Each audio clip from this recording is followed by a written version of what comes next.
దయచేసి కూర్చోండి.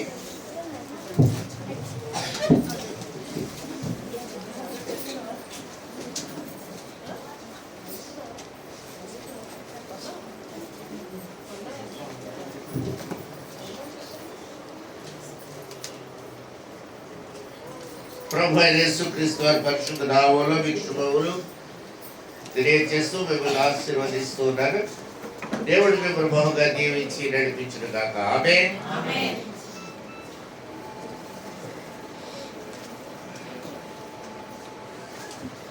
మరి ఒక పర్యాయం మనం అందరినీ కూడా ప్రభు యేసుక్రీస్తు వారు తన చక్కని ప్రదేశానికి ప్రాంగణంలో పిలుచుకొని మనతో ఆయన ముచ్చటించడానికి ఎంతగానో ఇష్టపడుతూ గత వారం రోజులుగా ఆయన మన కొరకు కనిపెడుతూ ఉన్నారు.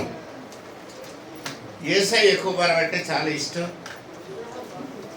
మనకి యేసయ్య అంటే ఎంత ఇష్టం అన్నది మీ విజ్ఞతగా వదిలేస్తున్నారు.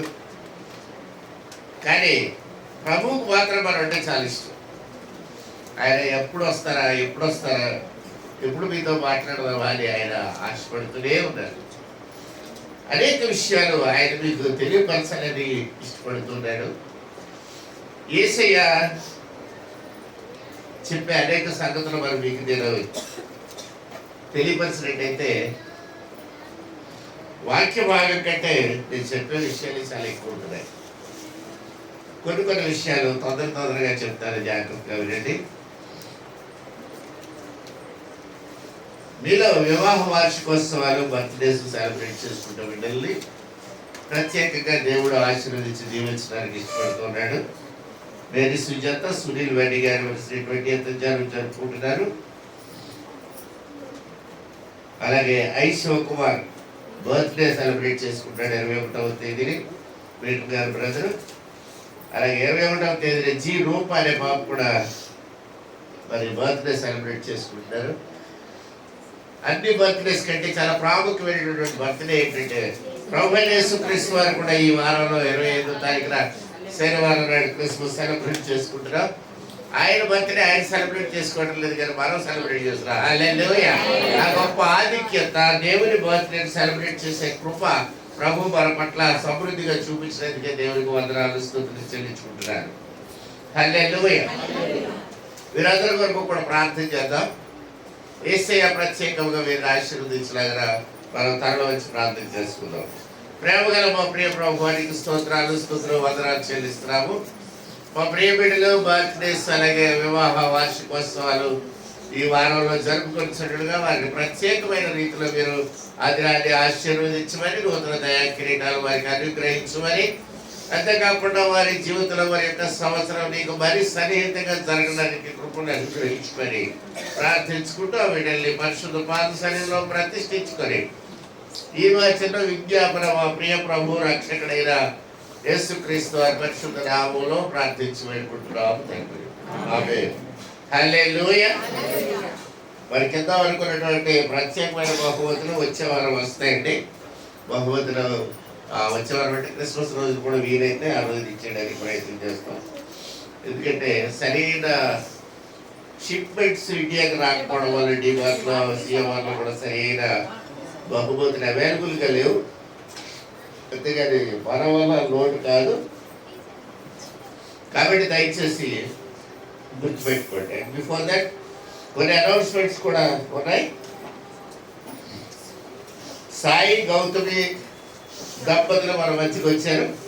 వారి రాకను బట్టి వారిని ఆశీర్వదిస్తున్నారు. దేవుడు వారిని బహుగా దీవించి ఆశీర్వదించరు కాక దేవుడి సిద్ధం ప్రకారంగా కొంత త్వరలోనే ఇంకా ఎక్కువగా మీ సన్నిధిలో, దేవుని సన్నిధిలో వారు సమయం గడపడానికి ఇష్టపడేలాగా మీరందరూ కూడా ప్రార్థించవలసిందిగా వారు చేస్తున్నారు. అలాగే నూతనంగా ఇంకెవరైనా విజిటర్స్ కొత్తగా వచ్చిన వారు ఉంటే వారికి కూడా ఆహ్వానం పలుకుతూ ఉన్నారు. దయచేసి అలాంటి వారు ఎవరు చేయి చూపిస్తాం, మీకు వచ్చినట్టయితే మీకు కూడా ప్రార్థన చేస్తాం. తర్వాత థర్డ్ వేవ్ అంటూ భయపడుతున్నారు మనల్ని. అంచేత మీరు మాస్కులు ధరించడానికి దయచేసి ప్లాన్ చేసుకోండి. క్రిస్మస్ రోజులు కూడా అందరూ కూడా మాస్క్ వేసుకొని రండి. వీలైతే దొరికితే తెల్ల మాస్కులు దొరికితే అందరూ ఒకలాంటి వేసుకుంటే బాగుంటుందేమో. వైట్ మాస్క్ వేసుకుంటూ వద్దాం. అలాగే వ్యాక్సినేషన్ కూడా 2 డోసులు కూడా మీరు పూర్తి చేసుకోవడానికి తొందరపడాలని మీకు మనం చేస్తున్నాను. ఈ దినాన్ని లంచ్ స్పాన్సర్ చేశారు రాజు గారు, జయ గారు, వారికి దంపతులు, వారి కుమారుడు వివాహ విషయంలో అనుకుంటా. దానికి ప్రత్యేకమైనటువంటి ఆహారం ఈ దినాన్ని మేరీ సుజాత తయారు చేయించారు. మరి చేసినటువంటి బిడ్డలందరినీ కూడా దేవుడు బహుగా దీవించి ఆశీర్వదించిన గాక. ఆమె తర్వాత క్రిస్మస్ ప్రోగ్రామ్ కూడా ఉంది. 22వ తారీఖున సాయంకాలం రాపురం పెద్ద సుజాత నగరాల్లో క్యారెన్స్ జరుగుతాయి. అలాగే 23వ తేదీ లక్ష్యం అన్నాడు పెరగాడినంత క్యారెన్స్ జరుగుతాయి. 24వ తారీఖు శుక్రవారం సాయంత్రం 6 నుంచి 7 గంటల వరకు ప్రార్థన కూడా జరుగుతుంది. తదనంతరం మందిర అలంకరణ కూడా జరుగుతుంది. 25వ తేదీ ఉదయం 10 గంటలకు క్రిస్మస్ ఆరాధన ఉంటుంది. ప్రత్యేకమైనటువంటి ఆహ్వానితులు బాగుస్తున్నారా? స్పీకర్ అంటే కన్ఫర్మ్ అవ్వలేదు. అయితే కొత్త స్పీకర్ కూడా వచ్చి మరి క్రిస్మస్ వర్తమానం అందిస్తారు. యథా ప్రకారంగా విందు భోజనం ఉంటుంది. భోజనం అయిన తర్వాత ఎవరు కూడా ఇంటికి వెళ్ళిపోక్కర్లేదు. సాయంత్రం వరకు ఇక్కడే కార్యక్రమాలు ఉంటాయి. మేకప్ ఉంటుంది. తర్వాత సాంఘిక కార్యక్రమం సాయంత్రం ప్రారంభం అవుతుంది. ఇంటికి వెళ్ళిపోవాల్సిన పని లేదు. భోజనం కూడా పులహారి ఏదో ఇక్కడే తయారు చేస్తారు. టీ కూడా ఇక్కడే ఉంటుంది క్రిస్మస్ రోజుని. కాబట్టి అందరూ కూడా అందరూ కలిసి ఒక రోజు దేవుని సన్నిధిలో సమయం గడుపుతాము. దాని గురించి మీరు ప్రార్థనాపూర్వకంగా సిద్ధపడండి. దేవుడు మీకు మంచి మనసు ఇచ్చి అందరితో కలిసి మెలిసి సంతోషంగా ఆ దినాన్ని గడపాలని మా కోరిక, దేవుని చిత్తం అయి ఉంటుంది. హల్లెలూయా. కాకపోతే ఇక్కడ కడుతున్నటువంటి ట్రైనింగ్ సెంటర్ గురించి కూడా మీకు కొన్ని వివరాలు ఇవ్వాలని నేను ఆశపడుతున్నాను. అది చాలా ప్రాముఖ్యమైనటువంటి సెంటర్. మీరు అనుకోవచ్చు చాలా మంది రాయగారు ఇల్లు కట్టుకుంటారని. కాదండి, అది మా ఇల్లు కాదు. దేవుడు నాకు అందరికీ చాలా మంది ఇల్లు ఇచ్చాడు. కాబట్టి ఇది ట్రైనింగ్ సెంటర్గా పెడదామని నేను పెద్దలతో ఆలోచించినప్పుడు ఇది ఒక కొత్త కాన్సెప్ట్ అని, ఎవరికి కూడా ఏ చర్చి కూడా ఏ ఊర్లో కూడా ఇటువంటి సెంటర్ ఇప్పుడు వరకు లేదని కన్ఫర్మేషన్ చేయడం కూడా జరిగింది. కాబట్టి మనం ఒక కొత్త ప్రాజెక్ట్ తయారు చేయబోతున్నాం. ఈ కొత్త ప్రాజెక్ట్ ఏంటంటే దేవుని సేవ విధానంలో మనం తీసుకుని దేవుని చేత చెప్పబడి నేర్పించబడిన ఏ న్యూ ప్రాసెస్. ఒక బైబిల్ కాలేజ్ కాదు ఇది, ఏదో సేవకులకు ట్రైనింగ్ ఇచ్చేది కాదు. బట్ ఇది ఏం చేయబోతున్నాం అంటే మనం వండుకొని మనం తినేసి మనం మూతి కడుకొని వెళ్ళిపోవడం కాకుండా మనకు వచ్చినటువంటి నెల ఆదాయంలో నుంచి కొంత డబ్బు పక్కకి పెట్టి ఒక 20 మంది విద్యార్థులు కానీ, స్త్రీలు కానీ, సంఘ కాపరులు కానీ, పెద్దలు కానీ, సండే స్కూల్ పిల్లలు కానీ, యవనస్తులు కానీ నెలకి ఒక 20 మంది 2 బ్యాచెస్ అంటే 10 మంది చొప్పున మన దగ్గరే ఒక 4 days ఉంచుకో. 4 రోజులు 3 రాత్రులు 4 పగళ్ళు ఇక్కడ మన దగ్గరే ఉంచి వారికి ప్రత్యేకమైన ఇంటెన్సివ్ ట్రైనింగ్ ఇవ్వడానికి. ఇంటెన్సివ్ ట్రైనింగ్ అంటే దాదాపు 10-12 గంటలు టీచింగ్ వాళ్ళు చేయడానికి రకరకాల ప్రోగ్రామ్స్ మీద. ఒకటి కాదండి, మనం అన్ని ట్రైనింగ్స్లో కూడా బైబిల్ బాగా వాడుకుంటాం. అపార్ట్ ఫ్రమ్ బైబిలే కాకుండా అన్ని సబ్జెక్టులు ఆల్రౌండ్ డెవలప్మెంట్ చేయడానికి ప్రయత్నం చేస్తాం. మనకు ట్రైనింగ్ ఇచ్చిన స్త్రీలు డిఫరెంట్ చర్చెస్కి, డిఫరెంట్ డినామినేషన్స్కి చెందిన వారు ఉంటారు. అలాగే వాళ్ళని సేకరించి ఇంట్రెస్ట్ ఉన్న వాళ్ళు మనం పిలుచుకొని వచ్చి ఆహ్వానించి వాళ్ళకి ఆ 4 days భోజనం, బ్రేక్ఫాస్ట్లు అన్ని పెట్టి ఇక్కడే ఉంచి కంప్లీట్గా వాళ్ళకి ఒక అండర్స్టాండ్, పూర్తి అవగాహన, సువార్త అంటే ఏంటి, రక్షణ అంటే ఏంటి, పరిశుద్ధాత్మ అనుభవం అంటే ఏంటి, ఏది ఎలా చేయాలి, ప్రశ్నలు మనం ఎదుర్కొనే ప్రశ్నలు ఏంటి, వాటికి సమాధానాలు ఎలా చెప్పాలి, అదర్ రిలీజియన్స్లో ఉన్న ఫెయిత్స్ ఏంటి, వాటి యొక్క వాటికి మనకి ఉన్న తేడాలు ఏంటి, ఇవన్నీ కూడా ఏ కంప్లీట్ అండర్స్టాండింగ్ ఇవ్వాలన్నది దేవుని చిత్తం అయి ఉంటుంది. హల్లెలూయా. కాబట్టి దేవుని బిడ్డలారా అలాంటి ట్రైనింగ్ ఇద్దాం. మనం ఎక్కువ మంది కాదు, ఆయా సంఘాల నుంచి వచ్చేవాళ్ళు ఒకరిద్దరు మాత్రమే ఇన్వైట్ చేస్తాం. ఆ ఇన్వైటీస్కి మాత్రమే మనం ట్రైనింగ్ ఇస్తాం, అందరికీ ఇవ్వండి. ఇది వెరీ స్పెషలైజ్డ్ ట్రైనింగ్ ప్రోగ్రామ్.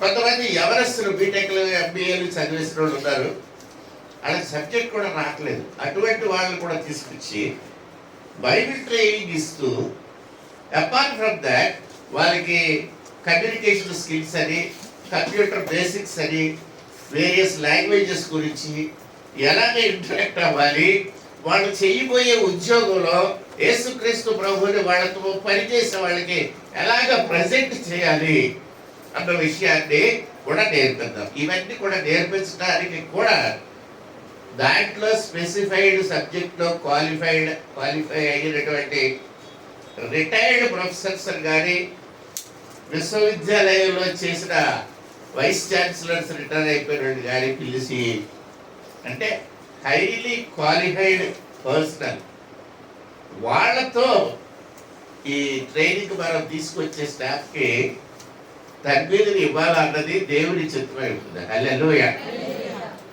అంటే మనం ఇవ్వబోయే ఇన్స్టిట్యూట్ ఒక ఐఏఎస్ క్యాడర్స్కి ఏ విధంగా అయితే ఇస్తారో డెహ్రాడూన్లో, మరి కలెక్టర్స్కి ఎలాంటి ట్రైనింగ్ ఇస్తారో అలాంటి training basic on the biblical truths, Bible యొక్క సత్యాల మీద స్థిరపడి పునాది వేయబడినటువంటి తర్బీదులు మనం ఇచ్చినట్టయితే ఏమవుతుందంటే, కొంతకాలానికి ఈ ట్రైన్డ్ పర్సనల్ వాళ్ళ సంఘాల్లో గొప్ప వృక్షాలని తయారవుతారు. They cannot be shifted, they cannot be overruled by anybody. కాబట్టి అటువంటి తర్బీదు మనం ఇవ్వాలన్నది దేవుడి యొక్క చిత్తం, నా కోరిక అయి ఉంటుంది. దానికి మీరు అందరూ కూడా సహకరించండి, ప్రార్థన చేయండి. ముఖ్యంగా దేవుడు తన దేవదూతలను పంపించి మన బిడ్డలకి టీచింగ్ చేయాలి. That is the concept.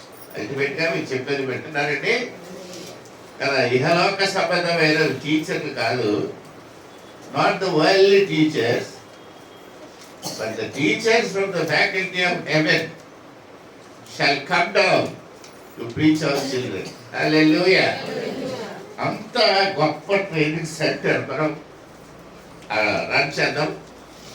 దానికి సెలెక్ట్ అవ్వబోయే విద్యార్థులు, అక్కడ చెప్పబోయే టీచర్స్ కూడా ఒక హై క్వాలిటీ విద్యను వాళ్ళకి ఇస్తారు.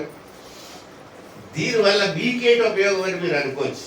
మేము డబ్బు ఖర్చు పెట్టి సాక్రిఫైస్ చేసి క్రిస్మస్ పార్టీ కొనుక్కోవడం మానేసి ఈ కార్యక్రమం చెప్తే చేస్తే మాకేంటంటే లాభం అని మీరు అనొచ్చు. మీకు ఏమి లాభమో కూడా చెప్తా. ఇన్ని ట్రైనింగ్లు ఇక్కడ అవుతున్నప్పుడు ఆ ట్రైనింగ్ అన్నింటిలోకి కూడా మీకు ఫ్రీ ఎంట్రీ. మీకు ఏంటంటే ఫ్రీ ఎంట్రీ. మీరు చక్కగా వచ్చి ఏ క్లాస్ కావాలంటే ఆ క్లాస్ మీరు వినేరు. మీకు కంపల్సరీ కాదు, రోజుకి 5 క్లాసులు ఉన్నాయి, 5కి రావాలని ఏం లేదు. మీకు నచ్చిన క్లాసులు వేసి వెళ్ళిపోవచ్చు. ఆ ఫ్రీడమ్ మీకు ఇస్తుంది. కాబట్టి మీకు ఇప్పుడు మీకు అది పెద్దగా ఆసక్తి అనిపిస్తా, ఏదో చెప్తారు ఎవరో వస్తారులే అనుకుంటారు. కానీ ప్రభు ఏమంటున్నాడంటే, you draft faculty from all over the country. దేశంలో మొత్తం మీద నుంచి అన్ని రాష్ట్రాల్లో ఉన్న ఉన్నతమైన విద్యను అభ్యసించిన ప్రొఫెసర్స్ మాత్రమే యూ విల్ బి కాలింగ్ అంటున్నాడు. దేవుడు ఏం చెప్పి అలా చెప్తాడంటే, నువ్వు కంప్లీట్ చేస్తావు, నువ్వు పిలుస్తావు, నువ్వు ట్రైనింగ్ క్లాసులు పెడతావు, కండక్ట్ చేస్తావు, అండ్ దే షల్ గ్లోరిఫై మీ, వాళ్ళందరూ కూడా నన్ను మహిమపరుస్తారు అని మాట్లాడుతున్నాడు దేవుడు. కాబట్టి ప్రియమైన దేవుని బిడ్డలారా, we have a heavy project in front of us which nobody else has faced it so far. ఇంత కాలంలో మన బైబిల్ కాలేజీలు పెట్టారు, ఏదో సువార్తనాలు ఏదో క్రైస్తవులకి చెందింది అనుకున్నారు, అయిపోయింది. అది కాదు ఇప్పుడు మనం చేయబోయేది it is meant for all communities. అన్ని జాతుల వాళ్ళకి కూడా ట్రైనింగ్ ఇస్తాం. బట్ ఫండమెంటల్ ట్రూత్ ఈస్ దేవుని గ్రంథం is the foundation for all the training programs. అది ఇంగ్లీష్ లాంగ్వేజ్ అవనివ్వండి, అది కంప్యూటర్ బేసిక్స్ అవనివ్వండి, అది కమ్యూనికేషన్ స్కిల్స్ అవనివ్వండి, అది మెడిసిన్ అవనివ్వండి, అది హ్యూమన్ బయాలజీ అవనివ్వండి, ఫస్ట్ ఎయిడ్ అవనివ్వండి. ఫస్ట్ ఎయిడ్ కూడా వన్ సబ్జెక్ట్స్. దేవుడు సబ్జెక్ట్స్ ఏంటంటే చెప్పాలో వరుసగా చెప్పుకుంటూ వస్తున్నాడు ప్రతి రాత్రి. So subjects will be, first aid కూడా ఉంటుంది అందులో. సపోజ్ ఎక్కడో యాక్సిడెంట్ అవుతుంది, ఏం చేయాలో మనకు తెలియదు, అలా ఉండకూడదు. We must be trained in first aid. దాంట్లో కూడా ట్రైనింగ్ ఇవ్వాలని మేము ఆశపడుతూ ఉన్నాం. కాబట్టి దేవుని ప్రియపెట్టడానికి జ్ఞాపకం పెట్టుకోండి. We have a heavy project in front of us. కానీ ఇది మరీ ఎక్స్పెన్సివ్ ప్రాజెక్ట్ ఏం కాదు, చాలా సింపుల్గా మనం కండక్ట్ చేయగలం. ఎందుకంటే ఒక 20 మందికి భోజనం పెట్టిన 10 days, 30 రోజుల్లో 10 రోజులు మాత్రమే. కాబట్టి that we can easily do. And we also feel that very teachers will come free of cost కూడా వచ్చి మనతో కలిసి ఈ ప్రోగ్రామ్ సక్సెస్ చేస్తారని నేను ఆశపడుతున్నాను. బైబిల్ ట్రైనింగ్ మాత్రమే కాకుండా అన్ని రంగాల్లో మన పిల్లలకి కూడా, ముఖ్యంగా 10th క్లాస్ పరీక్షలు రాసిన పిల్లలకి ఏ క్లాస్ ట్రైనింగ్, పరీక్షలకు వెళ్ళే ముందు extensive program for about 10 days బాగా ఫుల్గా ఇచ్చినట్టయితే ఖచ్చితంగా 10/10లోనే వెళ్తారు అందరూ కూడా.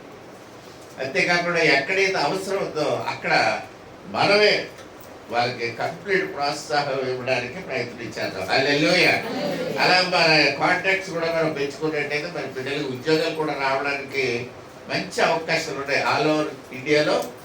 ముఖ్యంగా సాఫ్ట్వేర్లో బెంగళూరులో కానీ ఇంకెక్కడైనా సరే జాబ్స్కి వెళ్ళాలంటే మన వాళ్ళు, మీ పెరగాడు ముఖ్యంగా రాపురం విలేజెస్లో ఉన్న వాళ్ళు పిల్లలు బయటికి పంపడం ఇష్టం లేకుండా ఇక్కడెక్కడే ఉండిపోయి ఏదో చిన్న చిన్న ఉద్యోగాలతో, ఏదో చిన్న చిన్న జీతమత్యాలతో బతికేసి అయిపోయింది లేచి జీవితం అనిపించేసుకుంటారు. అలా కాకుండా your vision should be improved. మీ ఉద్దేశాలు, మీ తలంపులు, మీ ఆలోచనలు వరల్డ్ వైడ్ ఓపెన్ అవ్వాలి. వరల్డ్ వైడ్ అంటే మీ బిడ్డలు అమెరికా పంపాలంటే అమ్మో అమెరికా ప్రపంచాన్ని పంపమంటే అనడానికి వీల్లేదు కదండి. మీ బిడ్డలు మీకు ప్రెషర్స్, మీరు మాకు తెలుసు, మీ బిడ్డలు మీకు విలువైనండి.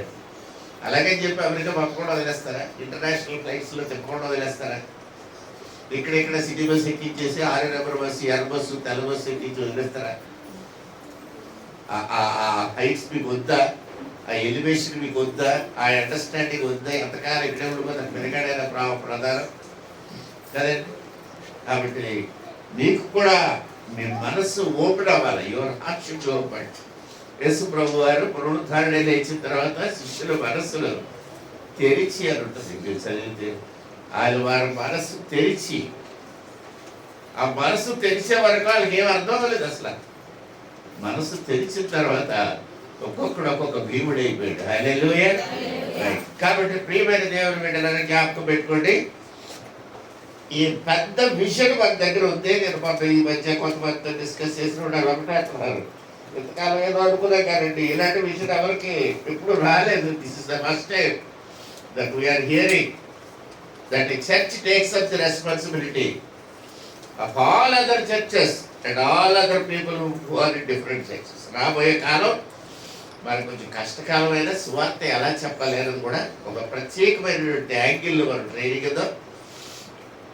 ఈ ట్రైనింగ్ పూర్తి అయ్యేసరికి ఒక్కొక్కరు ఏకమాతి సేవల్లో తయారవుతారు. They will be beautiful preaching talents వస్తాయి వాళ్ళకి. వాళ్ళు చెప్పింది ఇతరులు కాదన లేకుండా యాక్సెప్ట్ చేసేటట్టుగా ఉంటుంది. కాబట్టి దేవుడు అలాగే మన సంఘాన్ని వాడుకోబోతున్నాడు. So this is not a small సంఘం. మీరు అనుకోవచ్చు అంత చిన్న సంఘం అండి అని మీరు అనుకోవచ్చు. ఎస్, అంత చిన్న సంఘమే, కానీ మన దృష్టిలో చిన్న సంఘం, దేవుని దృష్టిలో చాలా పెద్ద సంఘం. హల్లెలూయా. దాంట్లో మీరు ఉండాలి. చాలా సంతోషించి ఆనందించండి. మరి ఇలా చెప్పుకుంటూ పోతే చాలా విషయాలు ఉన్నాయి. ఇవాళ కూడా భోజనాలు అయిపోయిన తర్వాత గేమ్స్ ఉన్నాయి. అక్కడ గేమ్స్ ఉన్నాయండి. ఇదివరకు గేమ్స్ లాగా ఇంతకులు అంత కాదు. మీరు షటిల్ బ్యాట్ పట్టుకొని షటిల్ ఆడాలా, బంతి పట్టుకొని ఆడాలా, క్రికెట్ ఆడాలా, కొంచెం ఒళ్ళు కష్టపడాలా. అందుకే మిమ్మల్ని ప్రిపేర్ అయ్యి రమ్మన్నారు. అవే కాకుండా మామూలుగా సూర్యులు ధార్మిక కూడా ఉంది. కాబట్టి అది పోలేదు, అతని పోవు రక్తని వస్తాయి. కాబట్టి ఈ గేమ్స్ అన్నీ ఉన్నాయి. ప్రైజుల గురించి పెద్దగా మీరు ఆలోచించకండి. ప్రైజులు ఇస్ నాట్ ద క్రైటీరియా. అది ఏ డబ్బా ఇచ్చినా సరే మీకు ఉపయోగంగానే ఉంటుంది కదండి. జీలకర్ర వేసుకోవచ్చు. Any that will be very useful for you. కాబట్టి దాని గురించి పెద్దగా మీరు ఐడియా పెట్టుకోవద్దు. పెద్ద గిఫ్ట్ ఇస్తారు వారు. ఒకవేళ దేవుడు వారికి పెద్ద వెట్ గ్రైండర్స్ లాంటి ఇచ్చాడు అనుకోండి, మంచిదే తీసుకెళ్ళండి. ఎలా పట్టుకెళ్తారో నాకు తెలియదు. ట్రాన్స్పోర్ట్ మాత్రమే ప్రొవైడ్ చేయలేము, ఎందుకంటే వ్యాన్ ఇంకా కొనలేదు.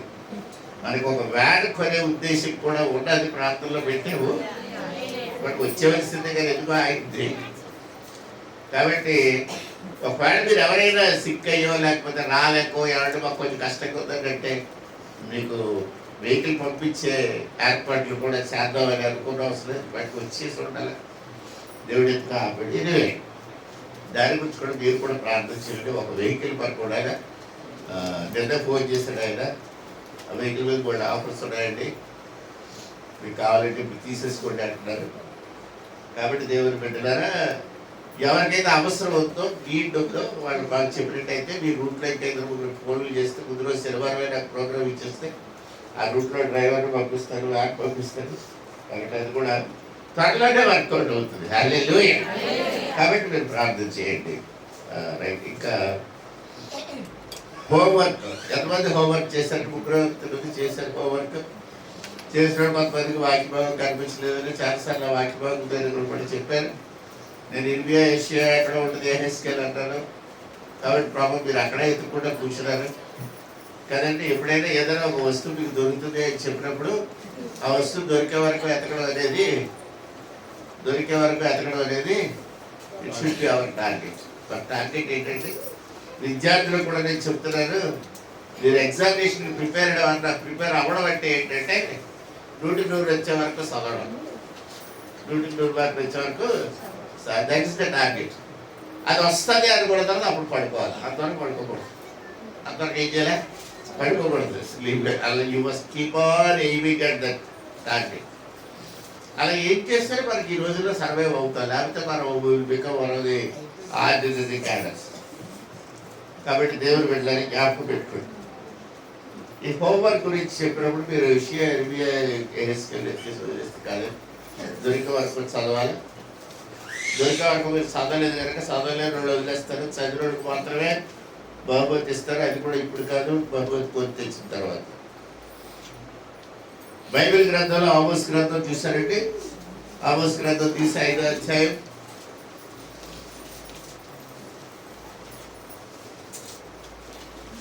8వ వచనం అండి.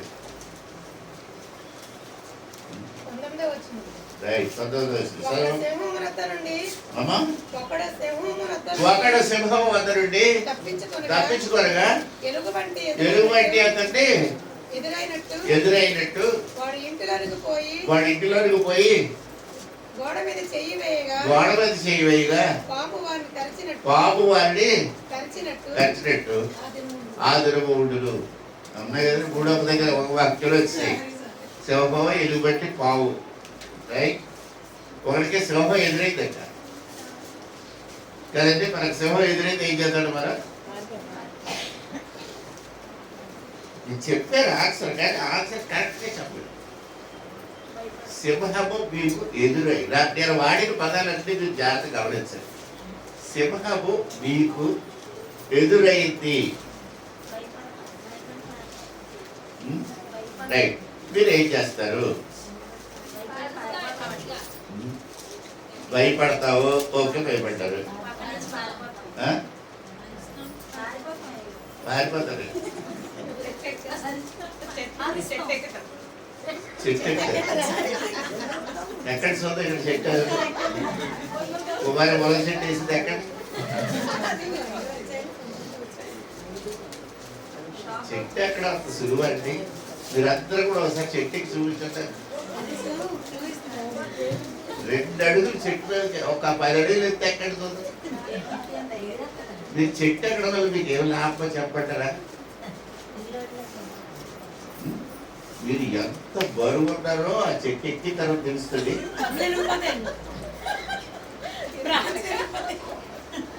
అక్కడి నుంచి పడిన తర్వాత ఎంత మాస్ దాన్ని లాటిన్ భాషలో బాస్ అంటే ఎంత బరువు కింద పడ్డదో తెలుస్తుంది. అప్పుడు మీరు ఏమంటారు తెలుసా, దుబ్బిరిపోయింది, తుట్టి ఎగిపోయింది, కాలు ఎగిపోయింది అంటారు. అయ్యి బాబు ఎంత బరువు ఉన్నారు ఇప్పుడు అర్థమైతే. You will understand your weight only after the fall. పడిన తర్వాతే ఎంత బరువుకుపోయినా నేను అని అనుకుంటున్నాను.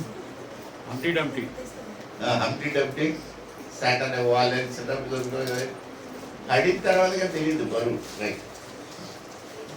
ఈ చిన్న విషయాలు చూడండి. సింహము మీకు ఎదురైనప్పుడు మీరు ఏం చేస్తారు అంటే భయపడతారు, కరెక్ట్, పారిపోతారు, కరెక్ట్. కానీ మీరు ఇబ్బంది ఏంటంటే ఏ దిశగా మీరు పరిగెడతారు. సింహంకి ఎదురుగుండా పరిగెడతారా, సింహానికి ఆపోజిట్ లో పరిగెడతారా, పక్కకు పరిగెడతారా? కదండి, సింహానికి ఎదురుగుండా వెనక్కి తిరిగి పారిపోతారు. అది మర్చిపోతున్నారు మీరు. Running is not the only criteria. సింహం వైపు పరిగెట్టారు అనుకోండి, ఒక అప్పుడేమవుతుంది, చాలా జంతువులు సింహం వైపే పరిగెడతాయి. మీకు తెలుసో తెలియదు, సింహం అరిస్తేనట అరిపెట్టి వచ్చింది తెలియదట వాటికి. అందుకని అవన్నీ సింహం వైపు వెళ్తాయి. అందుకే సింహం సిలువ దాన్ని పట్టుకొని తిరిగి చూడుకుంటుంది. మీరు కూడా అలా సింహం వైపు వెళ్తారేమో చూసుకోండి. You should run on the opposite direction. Opposite డైరెక్షనే కాదు, ఇంకొకటి కూడా ఉంటుంది, తెలివితేటలు ఉపయోగించాలి. ఎటు వెళ్తే మనకి సులువుగా తప్పించుకుంటామో అప్పుడు ఆలోచించుకోవాలి మీరు. సపోజ్ కుడి పక్క ఎడపక్క బాగా దట్టంగా పొదలు చెట్లు ఉన్నాయనుకోండి, అప్పుడు ఏం చేయాలి? కిందకి వెళ్తే సింహం వెనకాల వచ్చింది లాగా కదా, అది ఏం చేయాలండి, సైడ్కి జంప్ అయిపోవాలి. అదే అదే. కాబట్టి పరిస్థితిని బట్టి మీరు అక్కడ ఎస్టిమేట్ చేయాలి. ఏం చేస్తే నా ప్రాణం దక్కుతుంది అన్నది మీరు ఆలోచించుకోవాలి. హల్లెలూయా. కాబట్టి సింహం దగ్గర నుంచి పరిగెత్తుకుంటూ వాడు వెళ్ళిపోయాడు. వచ్చి తెలుగుగా పారిపోయేసరికి ఒక ఆయన అతనికి ఎదురయ్యి చక్కగా కౌగులించుకొని హలో బ్రదర్ అన్నాడట. ఇతను అనుకున్నాడు, అబ్బాయ్యా ఎవడో దొరికాడు మనిషి అనుకొని చక్కగా మా అబ్బా మంచి కోటేసుకున్నాడు అనుకున్నాడు. దగ్గరికి వెళ్ళి మొహం చూసరికి అదేంటంటే ఎలుగుబంటి. అమ్మ బాబో ఎలుగుబంటిదని చెప్పి దానికి ఆడి వెళ్ళిగా ఉండదీసి పక్కన పడేసి ఎలాగలా ఇంటి పరిగెట్టి వెళ్ళిపోయాడు. ఇంటి పరిగెట్టి వెళ్ళిపోయాడు. గోడ మీద ఎందుకు ఎట్టేటట్టు చెయ్యాలి? మీరు ఇంటికి వెళ్ళిపోతారు, ఇంటికి వెళ్ళిన తర్వాత గోడ మీద చేస్తారండి, చేయరు కదా. మీరు మంచారు తను తాను తీసుకొని రావడానికి గోడ మీద మాత్రం చెయ్యాలి కదా. గోడ మీద ఎందుకు చెయ్యాల్సిందంటే ఆలోచించండి.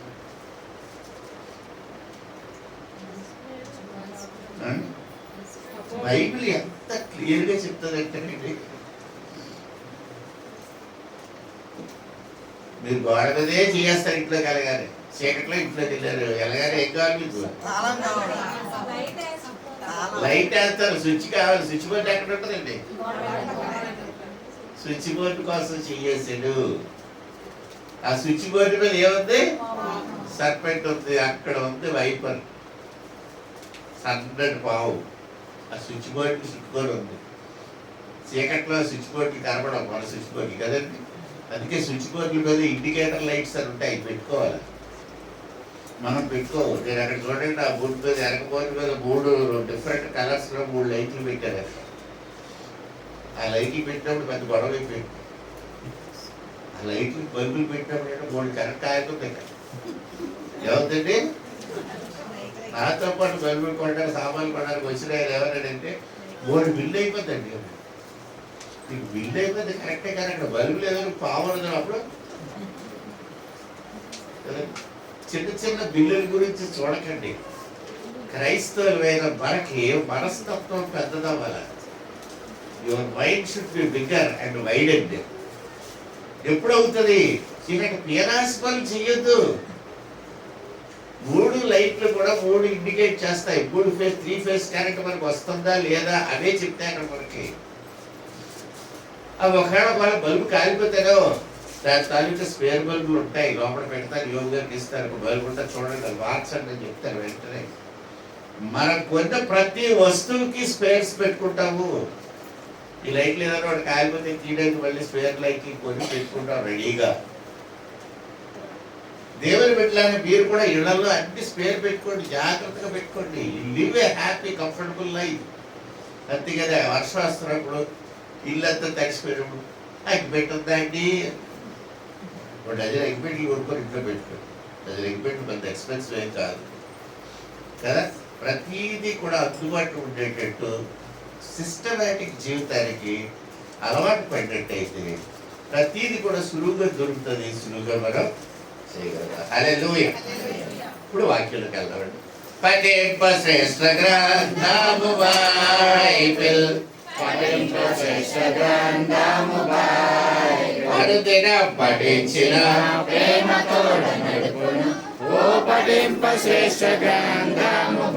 the best book to read is the Bible. If you read it every day, oh, the best book to read is the Bible. दुनिया में सबसे प्यारे पुस्तक पढ़े न इसको रोज बरोज, ओ दुनिया में सबसे प्यारे पुस्तक। Hallelujah, hallelujah.